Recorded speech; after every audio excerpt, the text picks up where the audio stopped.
ನಮಸ್ಕಾರ ಎಲ್ಲರಿಗೂ ma'am story ಚಾನೆಲ್ಗೆ ಸ್ವಾಗತ. ನೀವು ತಮ್ಮನೇಲಿ ನೋಡಿರ್ತೀರಾ ಈ ವಿಡಿಯೋ ಯಾವುದ್ರ ಬಗ್ಗೆ ಅಂತ. ಬನ್ನಿ ನೋಡ್ಕೊಂಬರೋಣ. ಸೊ ನಾನು ಮೊದಲಿಗೆ ಎಣ್ಣೆಯಲ್ಲಿ ಇದ್ಕಿನ ಬೇಳೆನ ಸ್ವಲ್ಪ ಫ್ರೈ ಮಾಡೋಕ್ಕೆ ಹಾಕ್ಕೊತಿದ್ದೀನಿ. ಜಾಸ್ತಿ ಡೀಪ್ ಫ್ರೈ ಏನು ಬೇಕಾಗಿಲ್ಲ, ಬಟ್ ನೋಡಿ ನಿಮಗೆ ಎಷ್ಟು ಬೇಕೋ ಅಷ್ಟು ಮಾಡ್ಕೋಬೋದು. ನನಗೆ ಸ್ವಲ್ಪ ಡೀಪ್ ಫ್ರೈ ಬೇಕಾಗುತ್ತೆ, ಆಗಲೇ ಆಗ ಅದು ಕುರುಮ್ ಅನ್ನುವಂತಹ ರುಚಿ ಬಾಯಿಗೆ ಸಿಗುತ್ತೆ. ಸೊ ಇದನ್ನು ಚೆನ್ನಾಗಿ ಎಣ್ಣೆಯಲ್ಲಿ ಕರಿಬೇಕಾಗತ್ತೆ. ನೀವಿಲ್ಲಿ ನೋಡ್ತಿದ್ದೀರಾ ಹೇಗಾಗಿದೆ ಅಂತ. ಸೊ ಇಷ್ಟು ಕರೆದಿದೆ. ಸೊ ಈಗ ಇದನ್ನು ನಾನು ಒಂದು ತಟ್ಟೆಗೆ ಟ್ರಾನ್ಸ್ಫರ್ ಮಾಡ್ಕೊತಿದ್ದೀನಿ. ನೀವಿಲ್ಲಿ ನೋಡ್ತಿರ್ಬೋದು ಈ ಹದಕ್ಕೆ ಬಂದಿದೆ. ಸೊ ಇದನ್ನೆಲ್ಲ ಒಂದು ತಟ್ಟೆಗೆ ಹಾಕೊಂಡ್ಬಿಡೋಣ. ಫಸ್ಟು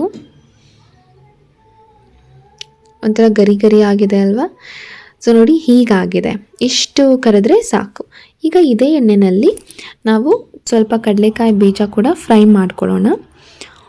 ಸೊ ನಂಗೆ ಕಡಲೆಕಾಯಿ ಬೀಜ ಸ್ವಲ್ಪ ಜಾಸ್ತಿ ಇಷ್ಟ, ಅದರಿಂದ ಹಾಕ್ಕೊಂಡಿದ್ದೀನಿ. ಹಾಗೆಯೇ ಒಣಗಿದ ಕೊಬ್ಬರಿನ ಈ ಥರ ಕಟ್ ಮಾಡಿಕೊಂಡು ಹಾಕ್ಕೊಂಡು ಫ್ರೈ ಮಾಡ್ಕೊತಿದ್ದೀನಿ. ಸೊ ಆದಷ್ಟು ನೀವು ಒಣಗಿದ ಕೊಬ್ಬರಿನ ಚೆನ್ನಾಗಿ ಫ್ರೈ ಮಾಡ್ಕೊಳ್ಳಿ. ಏನಕ್ಕಂದರೆ ಟೇಸ್ಟ್ ಸಖತ್ತಾಗಿ ಸಿಗುತ್ತೆ ನಿಮಗೆ ಇದ್ರ ಜೊತೆಗೆ ತಿಂದಾಗ. ಸೊ ನೀವಿಲ್ಲಿ ನೋಡ್ತಿರ್ಬೋದು ನಾನು ಸ್ವಲ್ಪ ಲೋ ಫ್ಲೇಮಲ್ಲೇ ಇಟ್ಕೊಂಡಿದ್ದೀನಿ, ಚೆನ್ನಾಗಿ ಬೇಯಲಿ ಅನ್ನೋ ಕಾರಣದಿಂದ. ನೋಡಿ ಈ ಹದಕ್ಕೆ ಬಂದಿದೆ.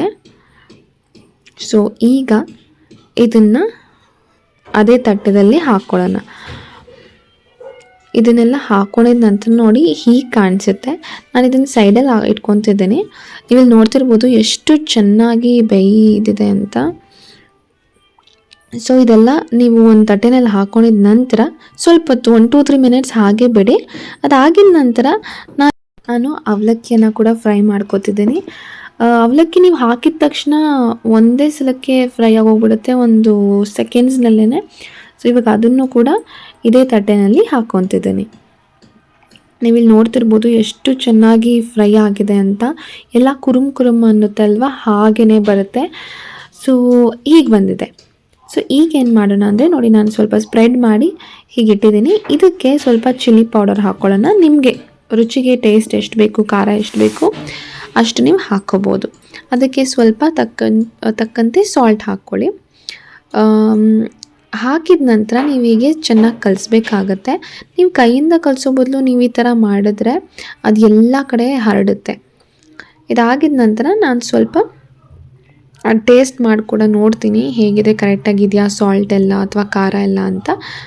ನೀವು ನೋಡಿ ಎಷ್ಟಾಗುತ್ತೆ, ನಿಮಗೆ ಎಷ್ಟು ಬೇಕೋ ಅಷ್ಟು ಹಾಕೋಬೋದು ಅಷ್ಟೇ. ಸೊ ಇಷ್ಟು ಮಾಡಿದ ನಂತರ ರೆಡಿ ಆಗುತ್ತೆ. ನೀವು ಸಂಜೆ ವೇಳೆ ತಿನ್ನುವಂತಹ ಸ್ನ್ಯಾಕ್ಸ್ ಆಗಿರಲಿ ಅಥವಾ ಮಧ್ಯದಲ್ಲಿ ನಿಮ್ಗೆ ಏನಾದರೂ ಬೇಜಾರಾಗ್ತಿದ್ರೆ ನೀವು ಇದನ್ನು ಆರಾಮಾಗಿ ಸೇವಿಸ್ಕೋಬೋದು. ಸೊ ಇದೇ ಇವತ್ತಿನ ವಿಡಿಯೋ. ನೀವು ಕೂಡ ಒಮ್ಮೆ ಟ್ರೈ ಮಾಡಿ ನೋಡಿ.